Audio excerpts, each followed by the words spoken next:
ഇസ്രായേലിൻ നാഥനായി വാഴുമേക ദൈവം,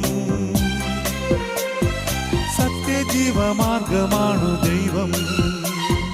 മർത്യനായി ഭൂമിയിൽ പിറന്നു സ്നേഹദൈവം, നിത്യജീവനെ കിടുന്നു ദൈവം.